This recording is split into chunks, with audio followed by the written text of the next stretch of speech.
Hey there, Grumpy Old Fart here. I'm doing an advanced Dungeons & Dragons monster video on the Intellect Devourer. I've been playing Advanced Dungeons & Dragons since the 1970s, and I've been running it since 1979. Whenever I run a game, I always make it known to the players in my game that psionics are active in the game, and should a character qualify for them with high stats in intelligence, wisdom, or charisma, they are certainly an option if they roll well enough. One of the reasons for that is the sheer number of psionic-specific monsters that become available to me as the Dungeon Master when psionic characters are present in the group. That's where this particular beastie comes into play. Now, many times,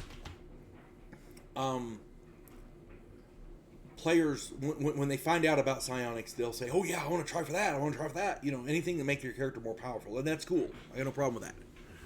The problem is, psionics are nice, but they can also be a burden. Okay? The Intellect Devourer is on pages 54 and 55 of the Advanced Dungeons & Dragons Monster Manual. I suggest you read through the description of the monster very, very carefully before you use them in your game. These monsters can seriously undermine the trust factor between players in your game. Be very careful how you use them. I'll explain here in a little bit.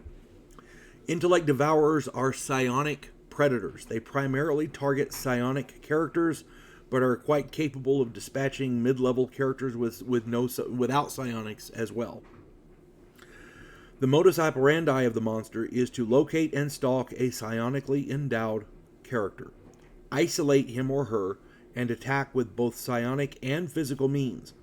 This creature should be a reasonable match for any mid-level player characters, 8th level or lower. If there is a mated pair, they should be able to handle a 10th or 11th level player character fairly well. Note the monster's abilities and defenses. These things hide in shadows as a 10th level thief. Most spells have no effect on them at all. Only magical weapons of +3 or greater do any damage to them at all, and only then the damage is minimal. And even then the damage is only minimal.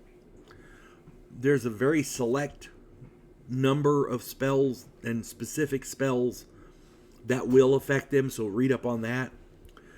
And these are psionically powerful creatures, and they are very intelligent. Play them as tactical or strategic masters.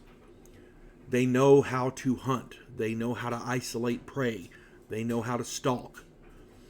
They can set ambushes. They're very, very intelligent. The most dangerous aspect of these monsters is their ability to assume the bodies of the beings that they stalk. They inhabit the mind of the being, which by that time is a mindless husk, and they pretend to be that being using their body as it stalks new prey. So they find a psionic character in the group, they isolate it, attack it, mentally destroy it, and then use their psionic abilities to inhabit the mind of the dead character and their body. So the body's still walking around.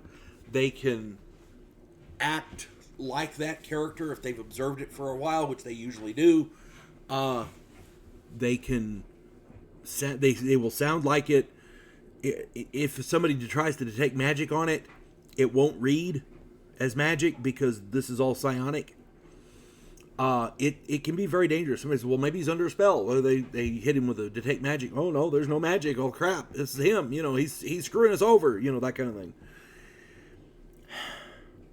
Such a beast can seriously stress the trust factor in any group of player characters. So be very careful how you use them. And one last note. Intellect Devourers do not have the Psionic Blast attack mode, so they cannot psionically attack any creature without psionics. For non-psionic opponents, the Devourer must rely on its physical capabilities, and most of that, they do have effective combat abilities. They only do a d4 damage, but they have 4 attacks with that each round. And if there's a mated pair, that's 8 attacks every round. Give me 8 tries for a crit every round, I'm going to roll some crits. I'm just saying. Since most of the creature's sustenance is from psionic victims, those psionic victims are its primary prey. And if a party does not have any psionically endowed members, then it is pretty safe from an Intellect Devourer. These things will, I mean, you'd have to really back them into a wall. They have to be starving to attack and drain the psionic ability of a non-psionic creature. You see what I'm saying? Most of the times, if they'll be attracted to the psionic characters, psionically endowed characters. So if there's no psionics in the group, an Intellect Devourer will more than likely just leave them alone and go. They're capable of hiding and running away and avoiding them quite easily. So yeah, check it out. Read through the monster very thoroughly and see if it's something.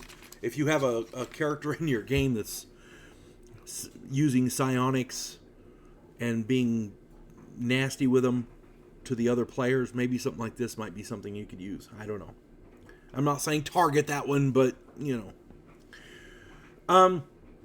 If you enjoy my content, it would really help me out if you could hit the like button, subscribe to my channel, share my content on all of your social media platforms, and post a comment or two. Remember, I welcome your comments even if you disagree with me. And check me out over on Rumble for my political commentary and weekly current events.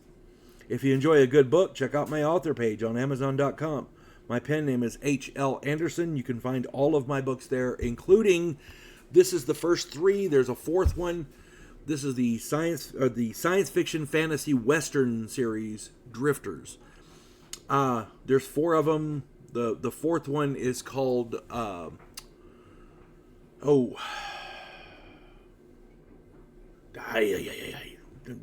mind just went blank. It's called Dynasty of the Heretic. That's what it is. I'll get it out there in a minute, folks. I wrote it. I should know the damn title. Anyway, this has got, it's at its heart, it's a shoot 'em up fist fighting western, but it's got time travel, magic, monsters, alchemy, martial arts, mythical beings, mythology. I mean, everything I could throw in there except for space aliens and spaceships. It's in there. And hell, there's one book's got vampires in there. Sands of Blood has vampires in it. So yeah, if you enjoy a good book, a quirky read, check them out. They're along with all my other stuff on my author page, H.L. Anderson on Amazon. There's a variety of different things there. Hope you find something you like. I hope you enjoy reading it. Hope this finds everybody well. You folks have a good day now. God bless one and all.